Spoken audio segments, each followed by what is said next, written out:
iteration, then you can say, well, no, I want a customized version, or there's going to be all this fragmentation. And the version of the movie that I saw isn't the same ending that the one that Salim saw. So now we're debating on we're not even on the same page and how the movie ends because we saw a different AI generated version. And it's going to be great. It's going to be really, really cool because everything's customized. We're going to have a lot to do with our time. I mean, Iman, listen, you spent so much time as CEO of Stability in this market arena of entertainment and video production and such. When I asked you earlier whether Hollywood is, going to be disrupted, you said no. Can you explain that, please? So I think the thing that won't grow is people's attention. So if you look at Netflix, their biggest competitor is video games, which is why they're going into video games. You only have so many hours in a day and you're a consumer. Video game sector right now, I think, is $450 billion. The movie sector is 70 billion. That's how fast it's grown. Like education around the world is like 10 times larger. So it's 10% of education in terms of size.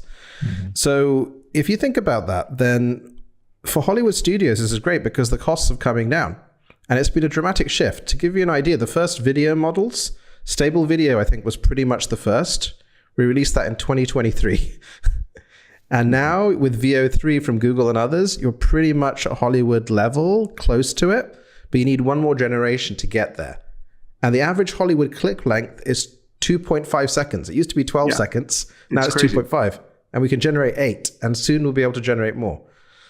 So you're getting to this point where you can make that. But again, people like having common stories to talk about, Barbie, Oppenheimer, and things like that. So these marquee things, they can get the license of Cary Grant from back in the day and make him a star again. You're going to see also. Don't you think that there's going to be so much supply? And if I have a chance to watch, a new episode of classic Star Trek, but I'm the character playing Captain Kirk, and you're playing Spock, and my friends are taking the roles. I mean, I don't know why I would not be buying that entertainment from a source other than outside of Hollywood. Well, you'll buy that too, but I think one of the things we've seen in the AI world, what's it about? Distribution. So you'll buy your interactive games and put yourself in the game, but you'll still have your marquee things. And the cost of that will decrease dramatically. And the distribution cost will decrease dramatically and the impact will increase. So again, for companies, this is all great. For the individuals working in the industry, this is terrible. Mm-hmm. And so I think this is the key thing. For the individual creators, this is great because you can finally tell the stories. So we'll see richer stories, but you've still got to distribute them. It's like one of the examples I like to give is, Taylor Swift, bless her heart. It's not the best music in the world, but she still causes earthquakes, Yeah, no, your point that I think the video game industry bypassed all other media combined. I think I read that.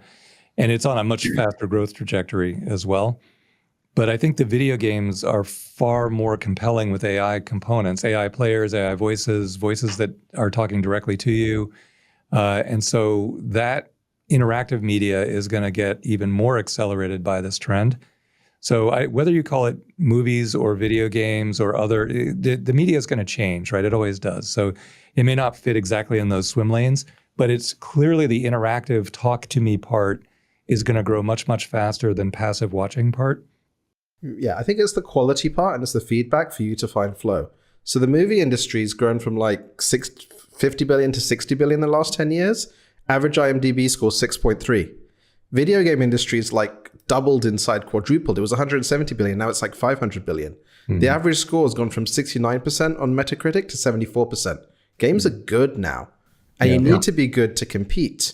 And again, I think what we can see from this technology is I, as a creator, can create the best things better because I can control every pixel. This is what Jensen has said. Every pixel will be generated. Exactly what's in your mind. Maybe, you have to use a keyboard. It just comes straight from your mind. Can be on that screen. You can tell the stories you want. And on the other side, you've got the fast food. So, the general content farms get even better. So you've got your gourmet and you've got your fast food. And both of the quality of those will increase. All right. Every day I get the strangest compliment. Someone will stop me and say, "Peter, you have such nice skin." Honestly, I never thought I'd hear that from anyone. And honestly, I can't take the full credit. All I do is use something called OneSkin OS 1 twice a day, every day. The company is built by 4 brilliant people